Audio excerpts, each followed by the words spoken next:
Hey, what's up? Welcome back to Dave's Kitchen. Today we're cooking one of my favorite dishes of all time. We're doing chicken and sausage gumbo. I gotta hurry, no time to waste. We gotta get that stock going first because it takes forever. All right, with gumbo, you've got a lot of ingredients. I've kind of got it narrowed down to the essentials of what I need for my chicken and sausage gumbo. First of all, we need the chicken. Right? 1.5 pounds of boneless, skinless chicken thighs. You can roast a whole chicken, make a stock out of the carcass, all that, but I'm trying to be time efficient today, so we're just doing chicken thighs. Get you about 1 pound of good smoked sausage, preferably andouille. That's a Cajun spice sausage. If you can't find andouille, just any good smoked sausage will work. We're going to make a roux here in a second. We need about 1/2 cup of oil, 3/4 cup of all-purpose flour. Then you got your trinity. We got our celery, we got our bell pepper, we got our onion. I'm going with red bell pepper because I think green bell peppers suck. I know that's sacrilegious to a lot of New Orleans and Louisiana folks, but red bell pepper's just better. So we're doing that. Get you a ham hock. What else we got? Some bay leaves, some chicken stock. As far as spices, going to use some nice Cajun seasoning. Got a little cayenne pepper, a little white pepper, dried thyme. I'm doing smoked salt, fresh black pepper, a little tomato paste, some stewed tomatoes, some chipotle peppers, some garlic, a little bourbon, a little beer, a little filet gumbo powder, some Worcestershire, some hot sauce. I think that's about everything. Let's get into it. All right, we need a good stock. Like I said, you can roast your own chicken, take all that carcass, all that bones, all your vegetable scraps, spend about 5 hours making your own stock, or you can get some of this better than bouillon, roasted chicken base, unpaid endorsement. This stuff works great. Just 1 teaspoon for every cup of water. We're going to go with 6 cups, even though we're only going to need about 4 cups of stock. It's going to cook forever, so it's going to reduce down. So we're starting with 6 cups of water. I'll do about 4 teaspoons, that looks like about right, into the water, boiling water.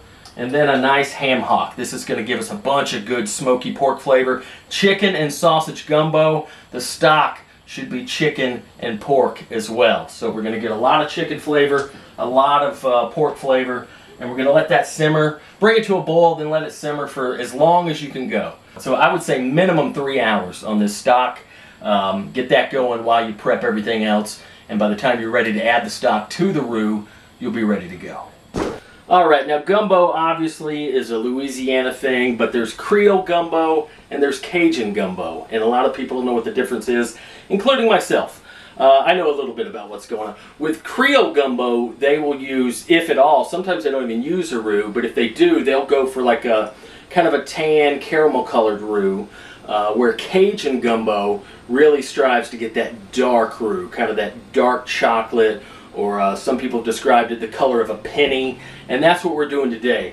We're kind of doing a hybrid. I just call it Louisiana gumbo because there's elements of Creole, there's elements of Cajun. For example, Creole will use tomatoes and okra, where Cajun never uses tomatoes and rarely uses okra. So I'm using tomato and okra, but I'm also using a dark roux. So there's elements of both Creole and Cajun.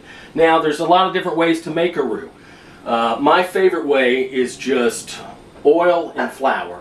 Typically, all I've ever heard is a roux is equal parts flour and fat, whether that fat be a neutral oil or butter or lard, but this is probably the 50th gumbo I've made, and I've never found that ratio to be correct. So I always think you need a little more flour than you do oil. So we're using 1/2 cup of neutral oil with 3/4 cup of all-purpose flour.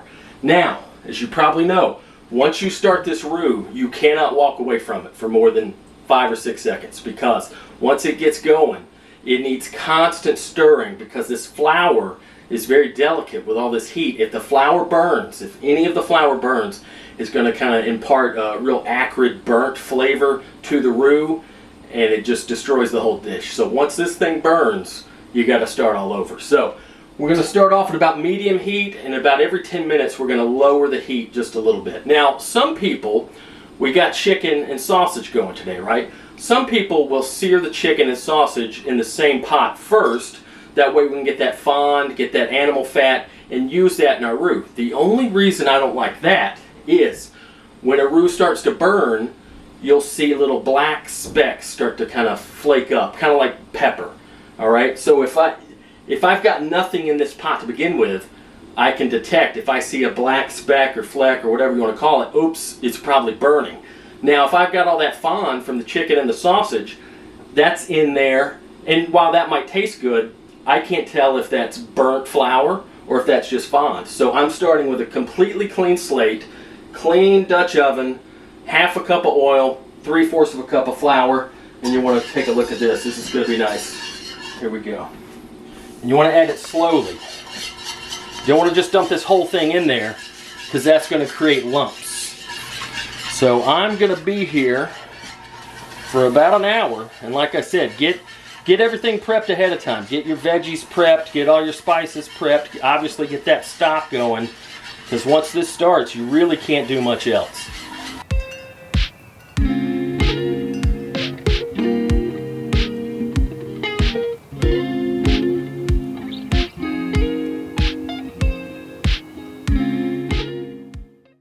Alright, we're at about 50 minutes now, as you can tell both by the sweat on my shirt and the beautiful color of our roux.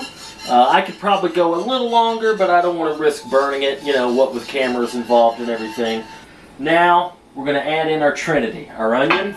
Listen to that sizzle, that's beautiful.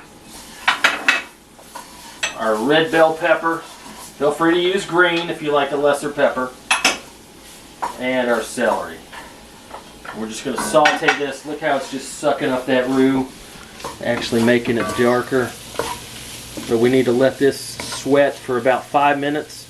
Then we'll add some garlic, then we'll add some tomato paste, and then we'll deglaze everything with a beer. Alright, we got the roux and the Trinity going in here. Trinity's kind of sauteed for about 5 minutes. Just starting to get translucent on those onions. Now is a good time to add our garlic. I got 3 cloves of minced garlic. And anytime you're adding garlic to a recipe, a good rule of thumb is you're not so much looking for, you know, color and how it looks. As soon as it starts to release its aroma, as soon as you can really start to smell that kind of roasted or sauteed garlic smell, that's when you know you're good on that. So we'll go about 2-3 minutes on this garlic, just until it starts to smell. Then we'll add some tomato paste. This roux is gonna be delicious, but if I'm being honest, if you just have roux and veggies, this looks like the world's worst stew. This looks like a guy who has no idea how to cook, who's like, hey, I made vegetable soup. It just, I wouldn't want to eat this as is right now. That'd be rough. Now, to just give it a little more depth, we're gonna add about 3 ounces of tomato paste. That's really gonna deepen the flavors a little bit here. So we'll cook this now for about 3 or 4 minutes just to kind of cook all the acidity. Alright, now at this point I'm gonna deglaze with about, what are these little boys? Usually about 8 ounces. This is about 7 ounces of your favorite beer. Nothing too strong. Definitely not an IPA unless you want it to taste like fertilizer. But you know, you could throw an amber, you could throw a lager. You see how this is we're kind of rehydrating, or hydrating if you will, before we add the stock. So this is we're kind of getting towards a gravy at this point.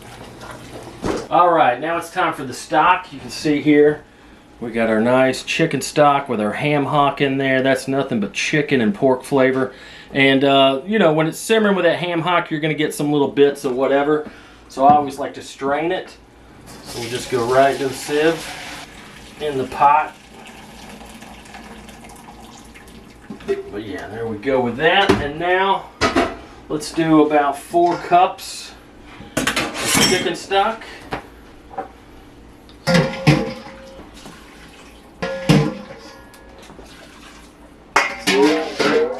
Three and a quarter.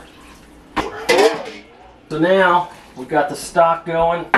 So we got our roux, we got our Trinity, we got our garlic, got our tomato paste, we got our beer, and now we got our ham hock infused chicken stock. And now next we'll toast our spices. And this is a step that I think is so important that so many people overlook, all right? You're gonna throw some spices into your gumbo or your whatever, right? My goal with this whole dish is just to get the deepest flavors possible. And one way you can achieve deep flavors is by taking your spices and toasting them just a little bit. So, with my cast iron skillet here, I got it just a nice low, medium low. Let's just throw all the spices in. Like I said, we got a little Cajun spice blend. This is that Paul Prudhomme's magic seasoning blend. It says black and redfish magic, but man, this stuff works good on just about anything. So, Cajun spice in there. We got a little cayenne pepper right there. Be careful with the cayenne pepper because once you start toasting it, those vapors will get you. A little white pepper, some dried thyme, some fresh ground black pepper, and some smoked salt. Actually, I'm going to put a little less than what I have there on the smoked salt, just because, as you know, you can add salt, but you cannot take it away. So usually I'll wait till the end to add my salt, just to make sure that everything's where it should be as far as the salt. But yeah, spread it out so it's a nice thin layer. Medium low heat. Move it around. Probably 3 to 5 minutes. Should be good. You don't want to burn it. There's nothing in here that would burn. We don't have brown sugar or anything going on here.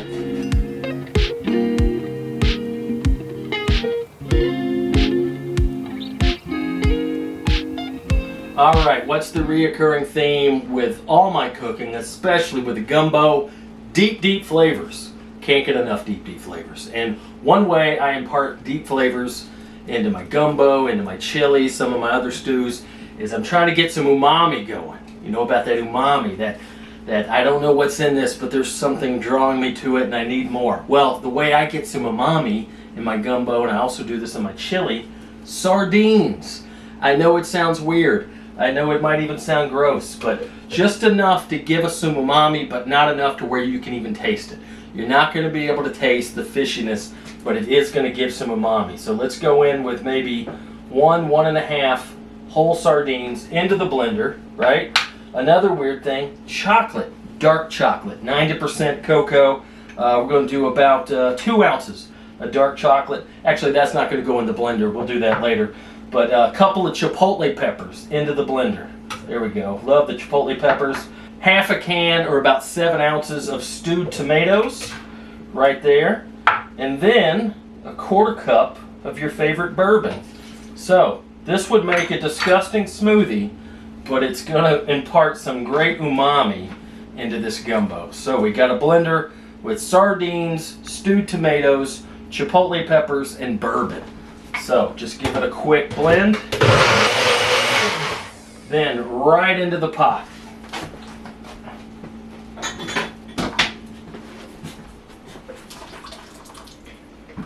Look at that. Now, as is, that would be disgusting. But when it gets in here and it melds with that roux and the trinity and the stock and all that good stuff, that's really going to impart some deep flavors. Alright, obviously chicken and sausage gumbo is going to have, you guessed it, chicken and sausage. I got some great andouille sausage. If you can't find andouille, any type of Johnsonville smoked sausage, whatever will work. I like to chop mine up into little half-moon coins. Some people like a whole coin, whatever. It doesn't really matter. It's personal preference. But let's go ahead and sear this sausage in a hot skillet. Brown it up a little bit. Just add some more flavor. Look at that. That's beautiful. This is one of the most beautiful things in the world. Alright, as you can see, we got a nice browning on this sausage. All smoked sausage is already cooked. It's already safe and edible to eat right out of the package. Edible to eat? I don't know if that's the right phrase. But we're just browning this just to get some nice color on it. And that color is going to equal flavor. And what we're doing now is you don't want this, it's not ready to go into the gumbo yet. Because this gumbo, before we add any meat, probably I like to let it roll for about at least 3 hours before I add the meat. If you add the meat too early, it's going to dry out your sausage and dry out your chicken. Now, we're going in with the chicken thighs. Don't overcrowd your pan. Makes it harder for things to brown. We'll let these go probably about 2 minutes on each side, just to get a nice sear on them. Then we'll set those aside as well, stick them in the fridge, and in a couple hours we'll chop them up, throw them in the gumbo. All right, chicken's got a nice sear on it. As you can see, we're just trying to get a little color, a little sear on this. Now, we're not ready to throw it into the gumbo, so we're just going to set the chicken and the sausage aside for about an hour or two, obviously in the fridge. So we're going to let this simmer, by the way. And while your gumbo is simmering in this phase right here, before I forget, let's go ahead and throw that chocolate in there. This is always fun, watching this chocolate swim around in there. But, oh yeah, I'll throw in our bay leaf right now as well. So we've got all the spices in there. We got the bay leaves, might as well. We'll throw some fresh thyme in there in a second. But my point is, whenever your gumbo or your soup is simmering, we don't want it to reduce.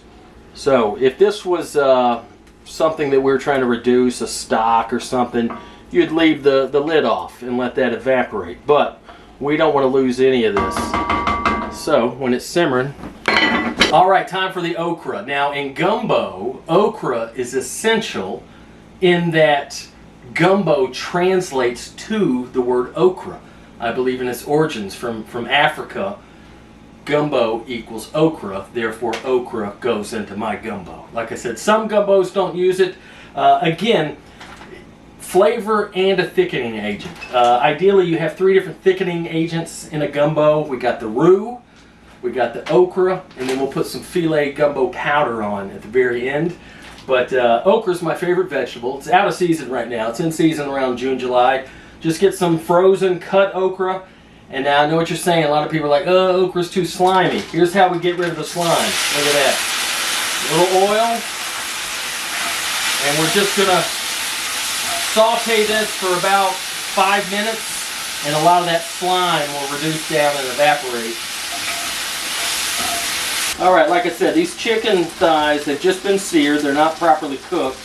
But now's the time, once they've cooled a little bit, time to kind of go ahead and cut those up. And cut them up however you like, as far as, you know, whatever size piece of chicken you would like in your bite of gumbo. But yeah. I don't like them too big, I don't like them too small. Now keep in mind they will shrink a little, so I'm cutting them a little on the big side, because they will shrink after spending a couple hours in the gumbo. Alright, as you can see, all that slime pretty much gone from our okra. And that's about the color I'm looking for. A lot of that slime is evaporated, cooked off. So we'll just go ahead and kill the heat on the okra. Now at this point, our gumbo, once we finish the roux and added the stock and the trinity, this has been going for about an hour and a half. And we're almost there. So now we got 3 more things to add to it, right? We've got sausage, chicken, and okra. In that order, right now at about an hour and a half, 2 hours in, we're going to go ahead and add the sausage. So that can go in there and do its thing. We'll let that simmer for about 30 minutes. Come back, add the chicken. Let that simmer for another 30 minutes. Come back, add the okra last. Let that go for about 30 minutes. So 30 minutes for the sausage. Now it's time for the chicken. And I've chopped up the chicken. As you can see, you know, it's not cooked. There's inside's still raw, but we got a nice sear on the outside. Nice bite-sized pieces. By the way, this is pound and a half of chicken and a pound of sausage. So that's what's going in now. All those juices, all that good stuff. Get that incorporated. You can tell it's really starting to come together now with the addition of those meats. But yeah, we'll let this go about another 30 minutes. We'll come back and do some okra. Alright, been about another 30 minutes. Time for that okra. We got some nice scalded okra right into the pot. So yeah, that's just about everything. Let's go ahead, a couple things I forgot to mention. We'll add a few shakes of Worcestershire sauce. That helps with the body of it. And we'll do a little hot sauce just to kind of get some of that in there as well. But now we pretty much have everything going in here, starting with the roux. Then we got the trinity. Then we got the chicken stock. And then we had that weird puree of sardines and chipotle peppers, stewed tomatoes, bourbon. Now we got the meats in there. Now we got the okra, a little bit of hot sauce and Worcestershire. And we'll let this go for about another 30 minutes to an hour. All right, I think we're about done. One little step I forgot to mention in that last step, right before you let it rest or when you let it rest, that's the time you would taste test for spices. With any recipe, you know, you could follow it to a T, and sometimes this cayenne pepper is spicier than the cayenne pepper you used last time. So anyway, at the very end there, right when we put in that filet gumbo powder, go ahead and give it a little taste test. Might need a little more salt, might need a little more heat, whatever. But luckily for me, I friggin' nailed it. Doesn't need any adjustments. And I think we're good to go. I got some rice going. I always like to fill a ramekin with rice and put it at the bottom of the bowl. And now we'll go right in here and plate this bad boy. Look at this. Oh boy. Oh, this is, yeah, this is making me feel all kind of feelings. So, yeah, and I always like to leave a little bit of the rice exposed. That way your friends know that there's rice in there. Hit it with a little green onion. We'll hit it with some this parsley I chopped up earlier. Little green onion, little parsley, and a little hot sauce. Going with the Red Rooster today. I usually like Louisiana, but it's hard to find out here. But right there is a bowl of chicken and sausage gumbo, Louisiana style, hybrid of Creole and Cajun, chicken and sausage gumbo with that dark roux. Oh boy. Get a little rice, get a little sausage, a little okra. Dude. I hate to keep sounding redundant, but just deep, deep flavors. That's all I'm about. Just that roux, the nuttiness of the roux, the meatiness of the sausage, the spice of the sausage. You got the chicken in there, the Trinity. You can taste the onion, you can taste the pepper. I mean, this is probably without a doubt my death row meal. If something happened and they were throwing the switch on me tonight, I'd say, hey, here's my recipe. Somebody take 6 hours and make me some gumbo. It doesn't get any better than that. Patrons, thank you so much. I know this was a long, complicated one, but just take it step by step. I'll put all the exact quantities and whatnot, measurements in the comments, but yeah, give it a shot. Louisiana style sausage, chicken and sausage gumbo. And if you've never had gumbo, don't die. Don't die this week. Make gumbo, and then you can be reckless. But I feel sorry for people who've never had gumbo. Much like our wizard behind the camera here, Aaron. Aaron's about to have him some gumbo for the first time. You've literally never had gumbo? Never in my life. Oh boy, are you in for a treat. Patrons, thank you so much. Holler at your boy. Spread the word. Tell a friend. Call me when you get home.